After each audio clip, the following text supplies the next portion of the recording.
Hi hello welcome back to our channel options மாஷகை. இங்க இருக்க இந்த 4 கிரீன் கலர் லைன்ஸ் நம்ம நேத்தைய மார்க்கெட் தொடங்கறதுக்கு முன்னாடி கொடுத்த லெவல்ஸ், அந்த லெவல்ஸ் எப்படி வேலை செஞ்சிருக்கு, லெவல்ஸை தாண்டி நம்ம சொல்லியிருந்த விஷயங்கள்லாம் நடந்திருக்கா இல்லையா அப்படின்றத பார்ப்போம். மார்க்கெட் பார்த்தீங்கன்னா ஓப்பன் ப்ரைஸ் 24,068 அங்கே ஓப்பன் பண்ணியிருக்காங்க. காலையில் ஓப்பனிங் ஃபர்ஸ்ட் கேண்டிலே பார்த்தீங்க அப்படின்னா லோ அப்படின்றது 2450 தான் வந்திருக்கு. ஒரு 15-18 பாயிண்ட் தான் ஓப்பனுக்கும் லோவுக்கும் இருக்கிற டிஃப்ரெண்ட். கிட்டத்தட்ட ஓப்பன் லோ அப்படின்றத செட் பண்ணிட்டு நேராக வேகமாக மேலே போயாச்சு. ஒரு ஹையை செட் பண்ணி அங்கேருந்து ஒரு ரிஜெக்ஷன். எக்ஸாக்டாக எங்கே வந்து சப்போர்ட் அப்படின்னா நாம் கொடுத்துருந்த S2 அங்கே தான் சப்போர்ட். அங்கே சப்போர்ட் எடுத்தவங்க திரும்ப போய் S1க்கு மேலே வந்துட்டு அதுக்கடுத்து ஒரு நல்ல சைடுவேஸ் கரெக்டிஸில் முடியும் போது பார்த்தீங்க அப்படின்னா 24,052 இங்கே முடிச்சிருக்காங்க. நம்மளோட S2க்கு மேலே தான் முடிச்சிருக்காங்க. ஏன் இந்த S2க்கு மேலே முடிச்சிருக்காங்க? நாம என்ன சொல்லியிருந்தோம் அப்படின்னா 24,200 அந்த ஸ்ட்ரைக்கை பேஸ் பண்ணி தான் இந்த ப்ரைஸ் எடுத்திருக்கோம். ஸோ அந்த ப்ரைஸ் லைவ் மார்க்கெட்ல என்ன மாதிரி ட்ரேட் ஆகுது அப்படின்றத பேஸ் பண்ணி தான் மார்க்கெட் எந்த இடத்துல முடியும் அப்படின்றது சொல்ல முடியும், தெரிய வரும் அப்படின்ற மாதிரி சொல்லியிருந்தோம். இங்க பாத்தீங்க அப்படின்னா 24,200 இவங்க ரெண்டு பேரோட ப்ரீவியஸ் டே க்ளோஸ் ப்ரைஸ் 83.77 ரெண்டையும் ஆட் பண்ணீங்க அப்படின்னா 160 பாயிண்ட். இவங்க ரெண்டு பேரும் 160 ரூபாய்க்கு மேல S2க்கு கீழே முடிக்கணும் அப்படின்னா இந்த புட் ஆப்ஷன் 160 ரூபாய்க்கு மேல ட்ரேட் ஆனா மட்டும்தான் மார்க்கெட்டை அந்த S2க்கு கீழே முடிக்க முடியும். அதுதான் லாஜிக். ஏன்னா அவங்களோட இன்டென்சிக் வேல்யூவே அவ்வளவுதான். இன்டென்சிக் வேல்யூவை தாண்டியே அவங்களால போக முடியல அப்படின்னா அப்போ ஸ்பாட் அந்த ஏரியாவுக்கு கீழே கண்டிப்பா முடிக்கவே முடியாது. ஸோ மார்க்கெட் கரெக்டா நம்மளோட S2க்கு மேலதான் வந்து முடிஞ்சிருக்கு. அதே மாதிரி நாம என்ன சொல்லியிருந்தோம் அப்படின்னா 24,050 இந்த ஸ்ட்ரைக்குக்கு கீழே நின்று பிரீமியம் சப்போர்ட் அப்படின்றது கிடைச்சாதான் டவுன் சைட்ல நல்ல மூவ்மெண்ட் அப்படின்றத எதிர்பார்க்கலாம். தொடர்ந்து அப்சைட் போகணும்னா 24,250 அந்த ஏரியாவை சொல்லியிருந்தோம். ஸோ இது ரெண்டு விஷயமும் நடக்கல. மார்க்கெட் நடுவுல மாட்டி ஒரு நல்ல சைட்வேஸ்குள்ள போயிடுச்சு. இப்போ இந்த இடத்துலலாம் இந்த மாதிரியான நாட்கள்ல நான் ஹீரோ ஜீரோ ட்ரை பண்றேன் அப்படின்னு சொல்லி ட்ரை பண்ற விஷயங்கள் எல்லாம் ஃபெயிலியர் ஆகக்கூடிய வாய்ப்பு தான் அதிகம்.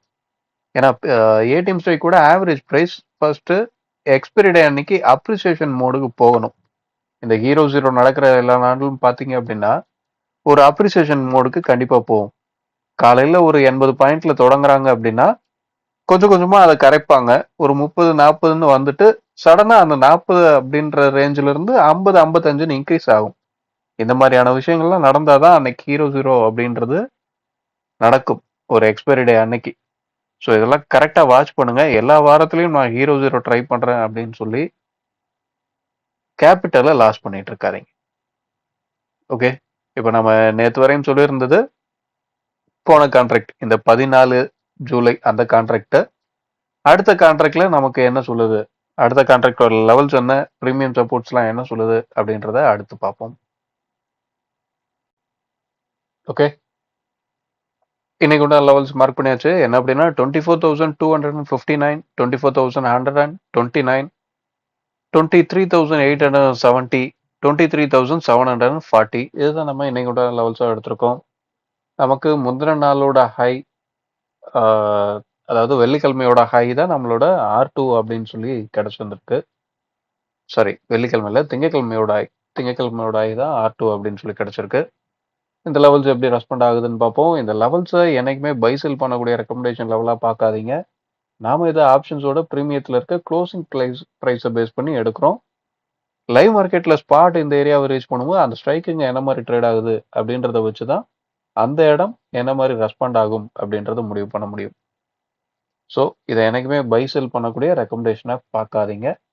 இது கூட நீங்க வேற எதுவும் உங்களுக்கு தெரிஞ்ச விஷயங்கள், ஒரு ஓப்பன் இன்ட்ரெஸ்ட் பார்க்குறீங்களோ இல்லை ஆக்டிவ் கான்ட்ராக்ட் பார்க்குறீங்களோ, இந்த மாதிரி விஷயங்கள்லாம் அடிஷ்னலாக வேணா சேர்த்து வச்சு இந்த இடங்கள்ல என்ன நடக்குது அப்படின்றத பாருங்க.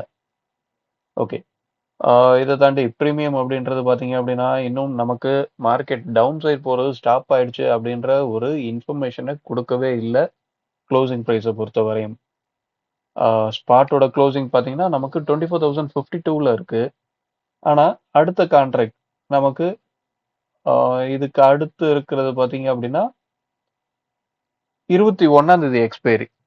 இந்த 21ஆம் தேதி எக்ஸ்பைரி பார்த்தீங்க அப்படின்னா, சிந்தடிக் ஃபியூச்சர் 24,005 அப்படின்ற பிரைஸ்ல தான் க்ளோஸ் ஆயிருக்கு.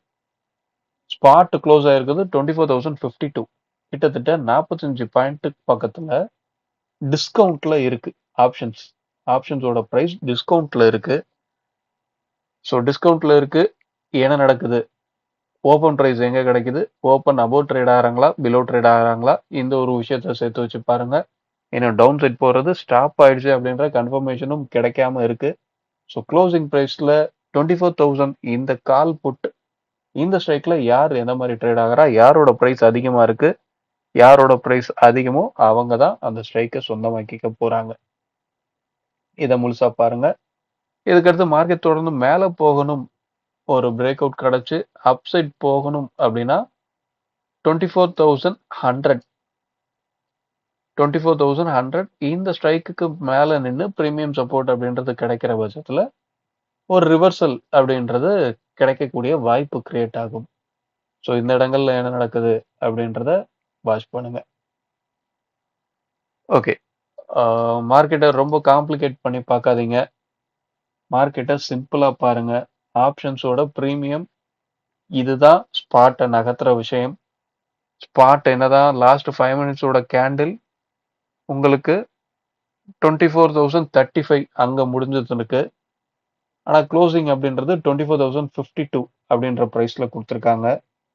கால் புட் லாஸ்ட்ல என்ன எல்டிபில இருந்தாங்க, ஒவ்வொரு ஸ்ட்ரைக்லயும் என்ன எல்டிபில இருந்தாங்க, காலோட பிரைஸ் எல்லாத்தையும் ஸ்ட்ரைக்கு கூட ஆட் பண்ணுங்க, புட்டோட பிரைஸ் எல்லாத்தையும் ஸ்ட்ரைக் கூட மைனஸ் பண்ணுங்க. இப்படி மைனஸ் பண்ணீங்க அப்படின்னா எந்த இடத்துல க்ளோஸ் ஆகணும் அப்படின்ற விஷயம் உங்களுக்கு புரிய வரும். ஸ்பாட்டோட இந்த க்ளோசிங் பிரைஸ் அப்படின்றது மார்க்கெட் 3:30க்கு முடிஞ்சதுக்கு அப்புறம் தான் நமக்கு கிடைக்கும் இந்த செட்டில்மெண்ட் பிரைஸ். ஆனா ஒரு எக்ஸ்பைரி டே அன்னைக்கு ஸ்பாட் எங்க முடிய போகுது அப்படின்றத 3:30க்கு முன்னாடியே உங்களுக்கு ஆப்ஷன்ஸோட பிரைஸ் இங்க சொல்லும். அது எப்படி சொல்லுமோ அப்படின்னா 3:30 அந்த ரேஞ்சுக்குள்ள பாத்தீங்கன்னா எல்லா ஸ்ட்ரைக்லும் இருக்கிற டைம் வேல்யூ 0 ஆயிடும். இங்க இந்த ஆப்ஷன்ஸ் ரன் ஆகிற ஒரே காரணம் இருக்கிற டைம் வேல்யூ 0 பண்றதுக்காக தான்.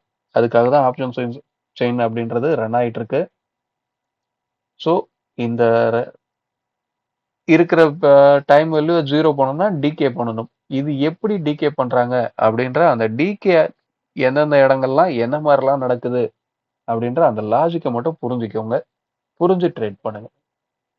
ஓகே, வீடியோ பிடிச்சிருந்தா லைக் பண்ணுங்க. ஆப்ஷன் ட்ரேடிங் பண்றவங்க நண்பருக்கு ஷேர் பண்ணுங்க. மீண்டும் அடுத்த ஒரு வீடியோவில் சந்திப்போம். தேங்க்யூ, பாய்.